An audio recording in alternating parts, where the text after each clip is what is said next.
series sponsored by the Nancy Parker Endowment Fund. Our speaker tonight is author Jennifer Cain Bohrnstedt, who knows quite a bit about Janesville history, even if she was born in Indiana and lives in California now. As a historian who researches the lives of characters and communities in times of war, economic stress, and cultural change, Bohrnstedt became interested in the diary of a 15-year-old girl who taught school in Janesville during the Civil War. Editing and background research led to Bohrnstedt's book, Views from My Schoolroom Window, the diary of schoolteacher Mary Laurentine Martin. Tonight, Bohrnstedt will talk about education, past and present, history as a living subject, and the treasures right at our fingertips. Please welcome Jennifer Bohrnstedt.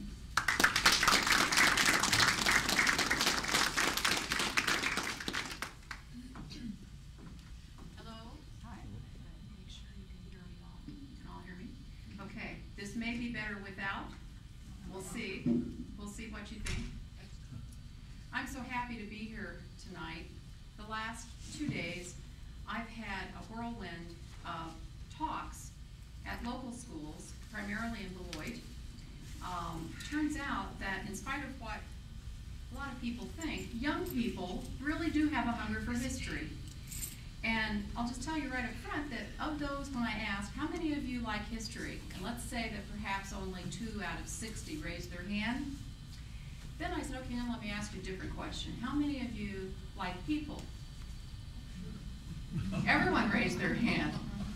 And I said, well, you're halfway there, because at least you're admitting that you like people, and people are what history is all about. If you don't care about people and about getting the past straight, then you will never take an interest in history. And I hope that I convinced them that, in fact, they are budding historians, no matter their age. Certainly, I felt as though I did. I have a few prepared remarks, and I want to make sure that I leave plenty of time for questions and answers, because this is, I feel, an important book that I have such a wonderful opportunity to talk to you about tonight, a book that belongs right here, a book in many ways that never left here. And to be able to bring Laurentine home and all of the meaning that goes with that, for me and my experience in working on this book, is a thrill that you can't imagine, truly. I've come a long way to bring Mary Laurentine home to her beloved Rock County, in particular to Janesville. If you can imagine, more than 1 to 2 generations before Laura Ingalls Wilder began to write about her life on the prairie, a less well-known young woman, Laurentine, began to write about life on the prairies around Janesville. Now, just as the town of Janesville reached its sesquicentennial year this year, an 11-year-old girl began keeping a diary upon her father's encouragement 150 years ago. Laurentine's diary wasn't like the structured little books that provide only 4 or 5 lines for writing as we think of them today. By contrast, her diary was written in one of her father's journals, which had no arbitrary breaks or limits. One might say the diary itself was unbridled in its form, just as much as the girl was in her spirit. But then the prairies all around here in the 1850s, they were as free and as unbridled as the limits of our imagination. Who would have thought then that a young woman could express herself so candidly and in the way that makes her feel contemporary to us today? Laurentine, the last child at home, was indeed a strong character in the otherwise wilting wallflower image we have in mind of Victorian-era women. I've called her a real spitfire in terms of personalities, someone I would have liked and probably counted on as a friend, because she was loyal and true. And because Laurentine was off the personality charts, let's say, on the expressive scale, you know what I mean, those of you who have already read the book or are in the middle of reading. Judging from her diary, her frequent newspaper articles in the Gazette, and later other publications, her style of writing and the completeness of her articulation served to inform us on many levels about the real world that existed here a century and a half ago. Yes, she opens the door to new ideas, challenging questions about unique place history in this country that was thought of as the West. Because while set in Wisconsin, we can and should extrapolate much about our notions of the mid-19th century life throughout the U.S. Communities like Janesville had both the recognition and responsibility of being the West, the place where pioneers, entrepreneurs, homesteaders, and those seeking something better in life, they all came here, it seemed. I think there's no better time than now to reflect upon also the lives of teachers, not those who make the tabloid fodder and capture so much negative attention these days. Instead, I think it's important to be informed of more representative and balanced looks inside the lives and characters of real people, real teachers, of a girl becoming a woman, a scholar, and yes, a school teacher. First, though, let's listen to a few of Laurentine's words from, coincidentally, September 19, 1860. This morning, instead of my customary ride, I had a long, tiresome walk down to school, and since then I've had to endure one of my old throbbing headaches. Archie, my horse, Pa finds, has some disease in his head, and consequently, he took him home this morning, and he brought back with him another, better horse, Fanny. She is so much more gentle, I know I shall like her better. At the same time, she's livelier. Well, tonight when we came home, we fairly flew over the ground. This noon, Miss Webster, Miss Graham, and I went out and took a walk over the hills. Miss Webster and Miss Graham had a regular schoolgirl romp at which I would have joined if my headache had not compelled me to be very demure and sedate. I caught a glimpse of Lauren Cheney today in the hall. A cool bow was my only recognition. I did not know before that he too was among the number of old schoolmates who hold their heads higher than the little school teacher earning her own living. Well, school friendships are easily severed. The subject of this book, Laurentine, as she was known generally, became a school teacher right after her 15th birthday. And the passage I just read was written after she had been teaching for more than a year.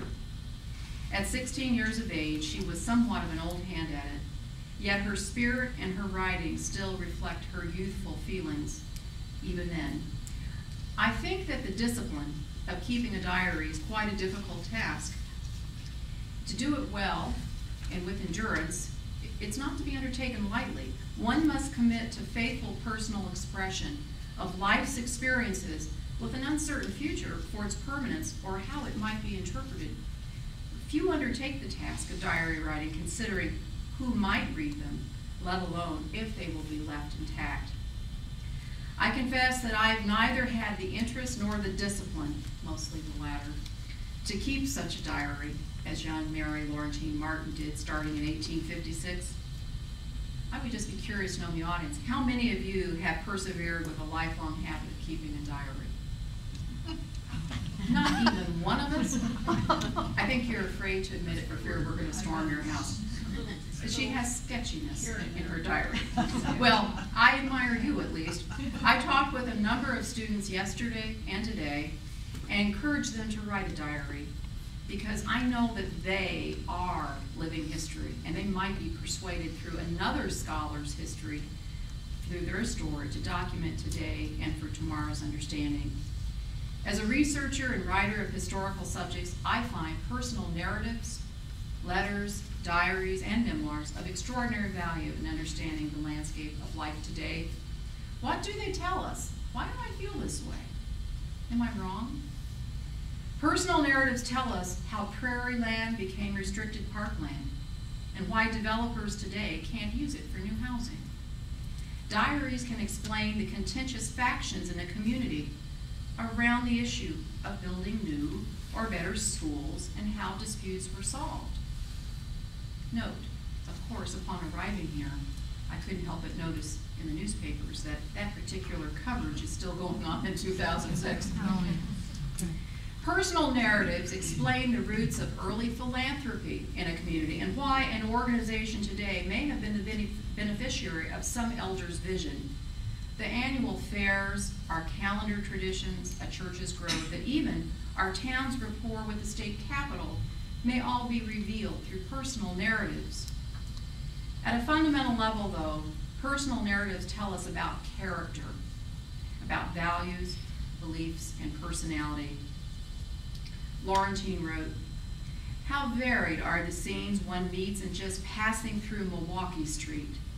We meet with the businessman hurriedly passing along with his thoughts on nothing but the means of amassing the glittery bauble, wealth, which seems ever to hang like a gold ball temptingly just out of his reach. We see the wearied minister who early and late has toiled unceasingly to keep his lambs within the fold. We meet the schoolboy who, as he slowly wends his way to school in dreamlike fancies, lifts the dim veil of the future and perhaps sees himself occupying a high round in fame's ladder and daily winning new laurels to twine in the chaplet of his glory. And thus it is, hourly we encounter those who perhaps never more will cross our pathway down the veil of life." Laurentine's writing contains universal truths, such as those that I just read, which came from an 1858 passage when she was only 13 years old. If my beliefs are correct about the importance, if not power, of personal narratives from the past, imagine how valuable I think those are of a school teacher. Who among us has not had in our lives someone who was a school teacher who has touched us by their active presence? Most of us have testimonials to remarkable teachers who provided varying degrees of influence upon us. Well, I count myself among the fortunate. Had it not been for a teacher who relentlessly encouraged me that I could be, in fact, the first in my family to attend college, I'm not sure that I would have. I owe him a lot. Perhaps this very human teacher, Laurentine Martin, with her good days and, yes, her bad days, she will give you pause about those who have impacted your life. At a minimum, she must cause us to remember the very roots of public education here in Janesville. Why? Because she wrote about it. She wrote about the history of it for the 1893 Columbian Exposition, an entire chapter on it. While we may think that the standards of public education have undergone massive changes just in the last 2 to 3 decades, radical change in public perception for education underwent enormous change in the mid-19th century. Just a few short years, perhaps a generation at most before Laurentine's time, there were some notable people who did not have the passion for education or the opportunities as Laurentine did. Consider these remarks, which were made in 1859, the year that Laurentine began teaching, by someone else who visited Janesville that same year. If a straggler supposed to understand Latin happened to sojourn in the neighborhood, he was looked upon as a wizard. There was absolutely nothing to excite ambition for education. The little advance I now have upon this store of education I have picked up from time to time under the pressure of necessity. Do you know who that comes from? Abraham Lincoln. Abraham Lincoln, 1859. Imagine, if you will, a community so new and so small that its entire population today far exceeds that of the unstated South back in 1856 when Laurentine's story began. You know, people knew each other, really knew each other then. Not just in Janesville would they know each other, but they would know friends, family, other acquaintances across the county and into surrounding counties. And even if they didn't know them, they still felt comfortable staying all night with them if their sleigh ride went a little bit late in the day. We know this because Laurentine tells us. Some things, of course, never change. For example, there was considerable contentiousness in the 1850s about the building of a new high school. She wrote about it at some length. So are there people today who do not accept that school buildings and infrastructure must be replaced or updated? Through her account, we know more about not only this early community dispute, but one teacher's appreciation for a building that was far better suited to quality instruction. Of course, a teacher would keep an eye on such matters. But Laurentine Martin cared about many other aspects of her community too. And because she cared, she wrote about them expansively. Imagine a time today in which your local middle school students, for example, were presented before the entire community, during which time you as examiners would ask them questions about their studies, computations, the periodic table, significant epics of world history, and then listen to their recitations of prose and poetry. On the basis of their performance, a student's matriculation, as well as the teacher's continued employment contract, could be assured.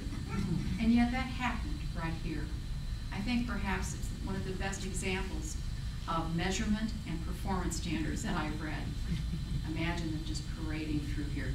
No one has the nerve for it today, do they? None of us are capable of it, on either side of the podium. But don't think that this young woman would only write about her school days. Far from it. You see, Mary Laurentine Martin's coming-of-age story is a descriptive account of a very rich life.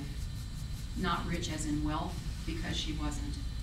But her senses were so acutely attuned to the experiences of a community being built, and that community is right here all around you.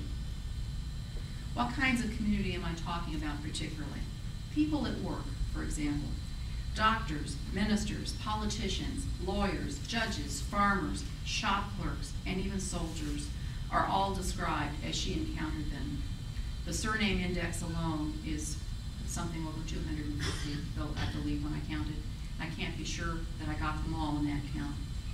But she also addressed people at play, involved in a wide array of recreation and entertainment. That's part of her life story too, anticipating the circus, voyages on Lake Koshkonong, Clear Lake, Lakes Monona and Mendota, and pastoral trips down the Rock River to Afton. Visiting lecturers, the Glee Club, and opera are just some of the vistas that Laurentine offers us through her diary. People in worship, in spiritual pursuit, is both described from her own perspective and as somewhat quite insightful about the business of worship, the personalities, the engaging or not so engaging sermons, the better or lesser choirs, and all of the messages that stimulated her own introspection about a relationship with the Almighty. People at war, the American Civil War, with Camp Treadway in your backyard, with fellow teachers, neighbors, and students, all going off for what they hope will be a 90-day encounter with Southern malcontents, and how the experience of war impacts her own family, and their articulated sentiments among themselves that we know because of the diary. Do we know all that we really want to know about the town, the state of education, this author, her friends and family, or even the Civil War? Of course not. We may know more than we knew before, but we always hunger for more, don't we? One friend told me that she wanted more diary. She cried. She called me up and said, "This can't be right. You can't stop now." Well, she wasn't ready for it to end when it did, and I have to confess, upon working on it, neither was I. But as I said to her, life is imperfect that way, isn't it? Because otherwise this book would have become a fictional account, something that I wasn't inclined to write. And then my sister-in-law wished for more information about the Civil War specifically. She said, "Why didn't she write more about it?" Well, I don't know the answer for certain. I think that Laurentine spoke fairly clearly about her feelings on the war and its soldiers. And because Laurentine did have an editor in this project, me, I could and did research much about the war and its impact on particular members of the community and those she mentioned. You have to be willing, however, to read footnotes to learn the rest of their stories. I tried to take a voice that would not interrupt the frame of Laurentine's voice speaking to you, which is why there are footnotes. So there you have the limits of history. We are rarely given a perfect package upon which to draw our interpretations, and that's why we discuss history so much, even recent history, so that we gain clarity of factual information as well as interpretive assessment. There's a lot more that I can and perhaps should say about Laurentine, how I became involved in this project. I don't want to waste your time. I will tell you, for those of you on the internet, that I've created a website, which is the same title as the book, www.viewsfrommyschoolroomwindow.com, in which there is much more content about the making of this book, about the story and my own journey in working on it. You may find some of that helpful. I did want to make sure I had a chance to thank some of the people who are involved in getting me here tonight. I want to extend my special appreciation to one of your retired teachers, Mrs. Paulette Melvin, also a scholar of history herself, whose interest in this book helped spark my being here tonight. Just to show you how accessible I am, she sent me an email saying she was having trouble locating the book and wanted to purchase it so she could read this account. And so we ended up speaking on the phone. And we've done nothing but nonstop email ever since about Laurentine, can we find the foundations of her old home? Can we do this? Can we think about the school? Various things. Paulette is a treasure, and I appreciate so much that she encouraged me to come tonight. And I want to thank a Janesville resident, a lifelong educator and principal of a middle school in Beloit, Dr. Margaret Thomas, for participating in this project by writing the preface to the book. I'm grateful that one of you could help introduce Mary Laurentine Martin back to her community through this book. I also want to thank the Hedberg Public Library for inviting me to speak with you tonight as part of this series. This is a wonderful venue for discussing Janesville and one of its residents. And I'm especially grateful to the Rock County Historical Society for providing me with a copy of the diary from their archival collections, which Laurentine's granddaughter, Dr. Coralie Beers Price, had the good foresight to donate 2 to 3 decades ago. But then I also have to thank that person, the person who claimed Janesville as her hometown too, the late Dr. Coralie Beers Price. Had it not been for her preservation and for her devotion to her grandmother's diary, we would not have this rich story today. I feel that history must honor those who preserve. Without them, we have lesser lives. Which brings me to you. How many of you are doing your part to either mine or preserve history right here in Wisconsin? How many of you are paid up members of the Rock County Historical Society? I'd like to give you something to think about tonight, because history matters in every community. And in my opinion, some of the best accounts of American history start first with understanding local history. So while you may think, as some students asked me today and yesterday, why do you live in California but yet find an interest in a woman from Wisconsin? It's American history. I love American history. This woman speaks to me. It speaks to teachers everywhere. It speaks to anyone whose life has been touched by a teacher. It speaks to the development of school teaching as a professional career, but it speaks to how a community is built. For educators present tonight, and I don't just mean those of you who will face a class of faces tomorrow, I encourage you to adopt a character from Laurentine's diary. Take that character further. Pursue him or her ruthlessly to help flesh out more through studies of the characters of this book. For example, pursue the life of Amarette Search or Fayette Smith. Each were especially important friends to her. Or how about recreating the tableau of a scene right out of Views from My Schoolroom Window? Why not ask the Sweet Adelines, or a school-based choir, or a musical group to perform an evening of music, the pieces that you see were mentioned as being sung and played by Laurentine? What else would I do? Well, I would encourage and collect interviews of teachers, retired and presently active. This one teacher convinces me that there are many more stories right here. The question is, are they in your attics, or do you have them right up here? And if there is sufficient space to add another woman's name from history to the roster of notable women in Rock County history, I encourage you to remember the little school teacher, Mary Laurentine Martin.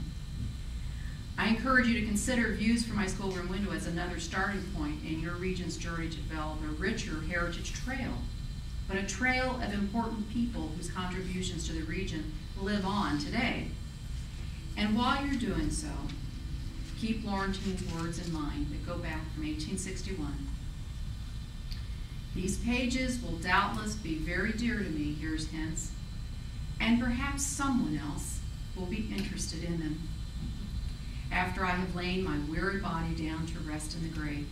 Still, I should dislike to think that any careless eye was ever going to criticize these writings, for no one knows how I've often performed this self-imposed duty when brain and body were both wearied and worn out by the treadmill duties of the school teacher.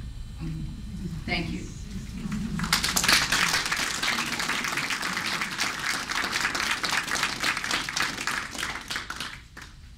Now, I purposely tried to make this talk as succinct as possible tonight.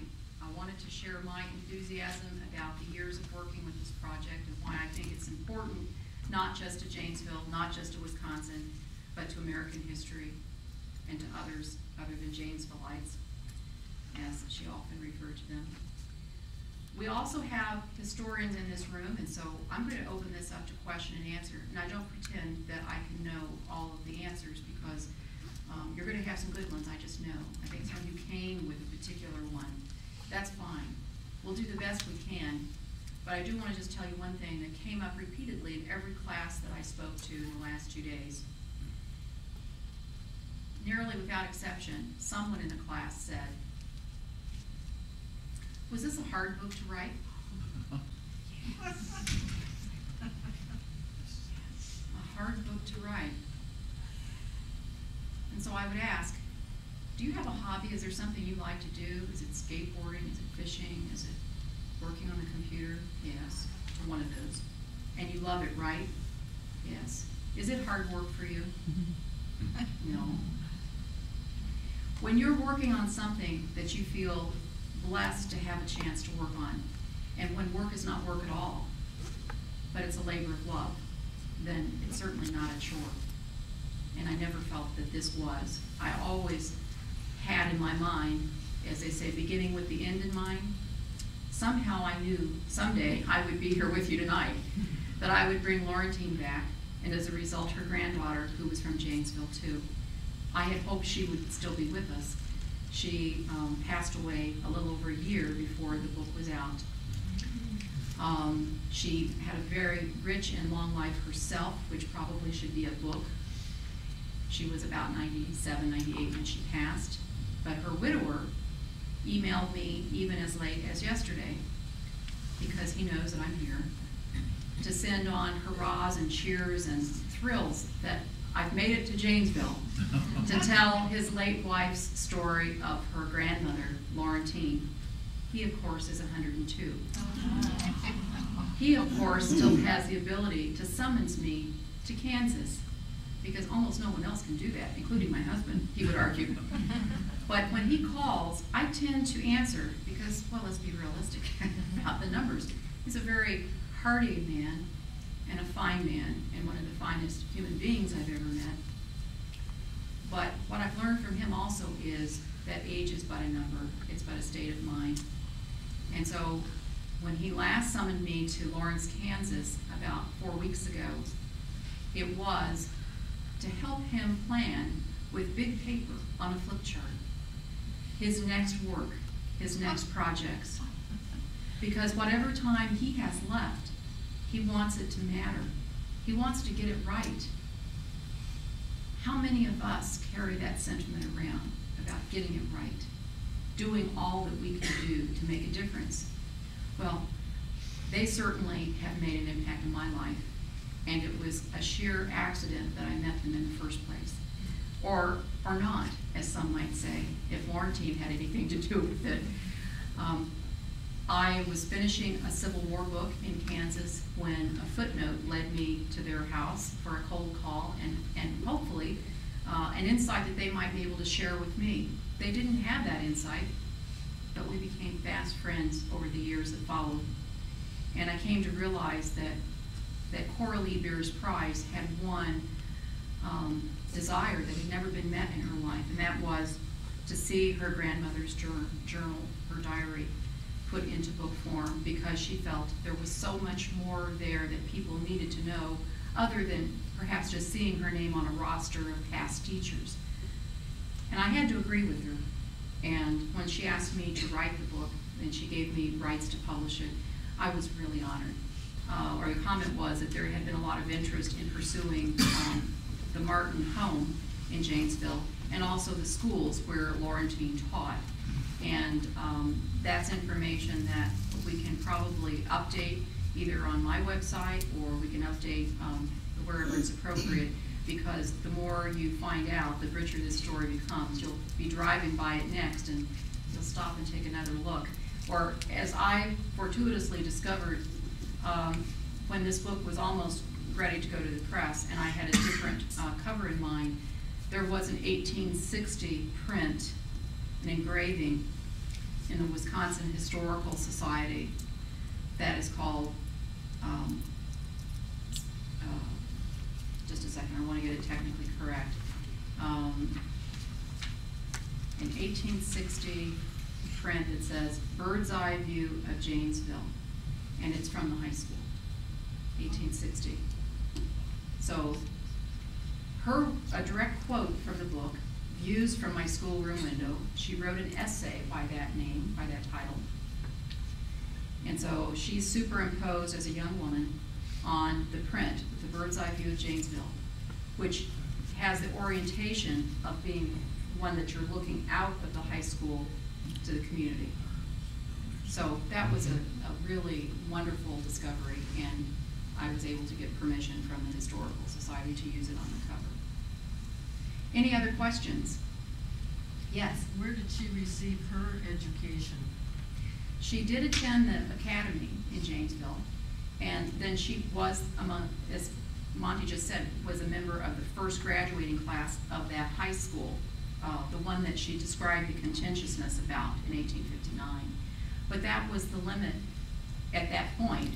She stayed very much involved with teacher institutes, and as is written in the appendix, where I've given you a very significant extract from the history of public schools in Janesville. So you don't have to go looking for that 1893 book, as I did. It's very hard to find, and it's very expensive when you do find it. But it is a very good overview of history, the history of public education here. And so I encourage you to take a look at that. Yes? So from what you're saying now and from the book, I gather she didn't really have any teacher training. She had a high school education, but she didn't have, it didn't sound to me like, except as she went along. There is a matter of definition. She had the ultimate training required by the state of Wisconsin for a teacher at that time. So that was common in school grade. It was indeed. In fact, you may recall, because I think you said you finished it, that the state school superintendent often buzzed down to Janesville to sit in unannounced in her classes and other teachers' classes. Obviously, the leadership in both the university, of where the school, well, it wasn't called the School of Education, but where the education program was developing, and the state, well, it would have been the Department of Public Instruction if they had called it that in those days, those folks were coming to Janesville. Well, of course, there's a reason why. A lot of the leadership of the state came out of Janesville. The judges, the university trustees, early leaders, attorneys all over the place, many of them had Janesville ties. So it was thought of as a very progressive, and it was not just thought of, it really was a very well-educated community. And if you look at the pattern of migration where many people came from, they came from Upper New York, where education, especially for females at that time, was very much supported, and they carried those sentiments west with them. So it wasn't surprising that Laurentine would be trained so well at school, that she would be such a serious scholar. I know that her parents, her father had a medical degree after all. Her father, her mother, everyone around her was encouraging and promoting the value of education. And that to me was such a powerful thing for a young girl, not just because it made her feel smart, it added to her world perspective. It added to her ability to be introspective. And so whether there were many other young women and men at that period of time who were as well-trained, well-educated, and privately being honed as well with education, I can't say. There very well may have been some here. But I would think that she has to be an outlier statistically. Yes. How long did she teach? How old was she? How long did she last? Oh my, I have to rephrase this question because I want the video to know this. How long did she teach, et cetera, and how long did she last was the question. Oh, let's see.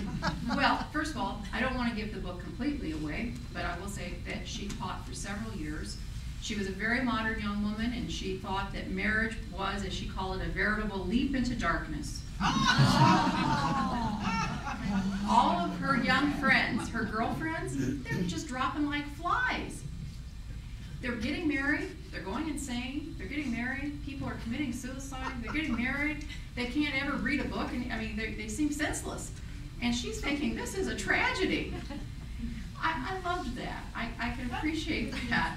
But how many of us knew that Victorian era young women felt that way? Yes. What a surprise. So she did teach. And of course, it won't be giving too much away to say we know that she did get married because I knew her granddaughter. But she didn't right away. I mean, this took a while. And even then, she returned to teaching at a time when it was absolutely unheard of for women with children, married women with children, to return to teaching. She did. She was really, I believe, beloved in this community. She was not, there was nothing routine about her, though. One of the things I like, I was very pleased that Dr. Margaret Thomas, I'm not sure, she goes by the name Mitzi for those of you who know her. Her preface to me sets such a wonderful stage for the book. There is just a short passage I wanted to read because she was, I left it up to her. If she was willing and interested to spend some time in doing this, I was grateful, but it was really her call. She contacted me immediately. She finished reading it and said, absolutely, I would love to be part of this project. She says, in the close of her preface, today's school is not very different. As a past teacher and current principal, also in the Janesville area, I reflect upon the extra studying required for all teachers, the long days of worrying about student achievement, and the concern about student discipline. It doesn't appear that times have changed after all. And even with a plethora of teaching strategies, we find that the time-tested methods of parent and community involvement, one-to-one instruction, and hard work held firmly by our ancestors still hold true. Laurentine's diary reminds us of all of this. When I now look across Janesville, I think I will be able to see the scurrying of cloaks and hooped skirts of those who went courting down Main Street and those who went flying across the prairie to reach the schoolhouse before the bell. What an image. And I do think I see that too. I see the hoops flying. Any other questions? Yes? I'm a little confused about starting to teach school at 15. Yes. And she went 2 years to normal school. No. No, she did not attend what I believe was either called then or now the normal school. She did not? No, it was not. It either didn't exist or it wasn't required for teaching. She attended many special teachers training programs in Milwaukee and Madison, and then they had visitors who would come to Janesville as well. She was very keenly involved in continuing to be updated and to learn more about methods, but in no place have I read that she attended normal school. It was the professionalization of teaching was evolving with her. Teachers' institutes are certainly mentioned in this book. I just flipped to the index real quickly. And yes, to help you all, I did spend a lot of time on an index. As an aside, some of you have interest in other aspects of Janesville besides education. Her father was a member of the Masonic Lodge, and she became an officer of sorts in the Templars, the Temperance Society equivalent, secret society lodge. And according to her great-grandchildren, whom I know very well and I hear from regularly, they remember their mother, Laurentine's granddaughter, talking about her mother's temperance, anti-drinking temperance position all of her life as a very strong position. And so she led a very active life in the community, in her church, with her children, with her husband, but her impact on education and her documentation of it are really quite a gift. I mean, she's pieced together, she did it in 1893, looking back, and perhaps one of us could try to piece together from 1893 forward, but you at least have a big chunk of it done up until 1893, because I feel quite confident she took a lot of care with that. So when you read the book and find out she doesn't go to school sometimes, it isn't like it is now. That wasn't true. It was just the way that operated. Mm-hmm. There were also long breaks between terms, and she was very busy. I mean, she was raising currants, and you remember making currant juice or wine, as she called it. She was, apparently it must not have been alcoholic. She was keeping house with her mother, who was, of course, getting older. She made most of her clothes. Her mother, of course, helped make them too. But she was not like many of her friends. I'd just like to say this one other thing, that this family had been, before moving to Wisconsin and being in New York, they were members of probably the upper class back there. And for whatever set of reasons, as her father got older, he had probably the hunger to move west like so many members of their extended community were doing. But when he moved west and they started over, they had a mortgage on their homestead, and her salary was needed to help pay that mortgage. And after all, because her parents were older when they had her, she was, as I like to think of it, a bonus baby, they were not necessarily sitting pretty financially. So many times you will read a remark about her friends who are able to have the finery and so forth, but she's letting down the hem of a dress 2 years ago. And but that's okay. She's philosophical about it. And so yes, there is this time between the terms, and she is working, however, it seems to me, when she's not out on the lake or on Rock River, she's working. And some of her, I think, most beautiful passages have to do with outings, recreational outings to Lake Koshkonong, down the Rock River, across the prairie to Albany in a sleigh in January. You read them and you feel like you want to hear, I don't know who would be the actor or the voiceover person that I would like to hear myself rather than my own voice. But I feel like there's someone out there who could probably do a masterful job in a theatrical way. And of course, yes, I do see her as a play, and yes, I see her as a movie. Pretty soon, when you've lived with a character as deeply as I have with Laurentine, you just can't imagine that anyone can see her otherwise. And but I did want to add just one little remark, since the Academy, the Janesville Academy, has been mentioned here a little bit, and for the sake of the video, I want to make sure that one other note is added. In the appendix to the book, which is taken from this section that she wrote in a publication for the World's Fair in 1893, the Columbian Exposition. It's titled The Janesville Academy.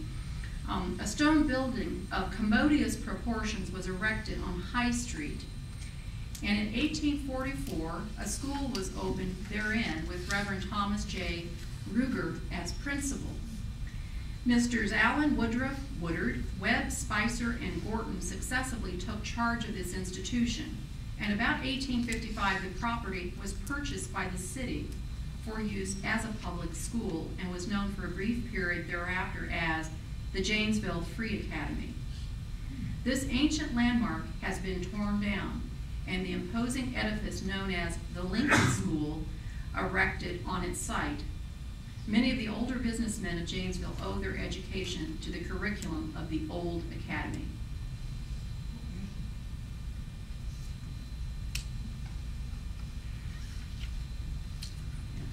And yes, another question. Did she dwell at all on her first day as a teacher? Yes, but there were many changes happening in her family at the same time. So her a better question really is, did she dwell much on her first year? Her first day is not expressly described. In other words, she must have been pretty busy and didn't just stop to keep her diary going, because there are some little spotty gaps. One of them has to do with that period of time. October 10th of 1859 was her first entry as a school teacher. And at that point, 5 months have sped by since I last sullied the fairness of your pages, she says. But she sort of recaps and talks about what happens during those periods, what had happened in getting started in school. And then there are some family issues that come up. I mean, after all, she was a member of a family, and there was a civil war eventually by 1861 going on, and so she was busy. She didn't have this wasn't a daily entry. There were more than 625 diary entries, many spanning multiple pages. There were also letters later in life, and of course other publications and essays that were published in the Gazette and other local papers. But her first year of school teaching would be what I would look at to get a sense of just how much of a shell shock experience did she have. And that doesn't cover so many pages that one could read pretty quickly. And then it seems as though by the second year, she's back into a route. She's more like her old self. I think she was somewhat overwhelmed the first year. That's just my guess. Well, I want to thank you all for coming out this evening, and it's been a lot of fun talking with you individually and as a group. And I hope to come back for Laurentine Martin Days the next time you have a festival. And I think it would be great fun to see that that this doesn't just become an academic, a book that sits on shelves, but that it becomes a living document for you to leverage more of your history from, because there are so many more directions that you can go. In the context of telling her story, her diary, I believe I've done what I could do to the extent that I felt satisfied. But yet I could also see that a lot of people would like to know what happened to Fayette Smith. Why didn't they get married? Why did so-and-so? What happened to Amaret Surge? Where are the girls? What happened to that woman who went back east? Did she really lose her mind? I mean, all of these are possibilities for you to encourage students to work on, perhaps your own clubs, your associations, and above all, for any of you who are retired, who are teachers, please consider very strongly writing your memoirs.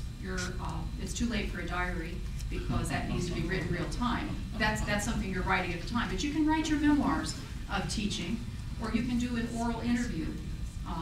And so I really hope that you collect more. I think there's something that's crystallizing here for me about education and how important Janesville was. And if you could have more teacher stories, I think that you've got quite a big story to tell to the rest of the country. So thank you very much.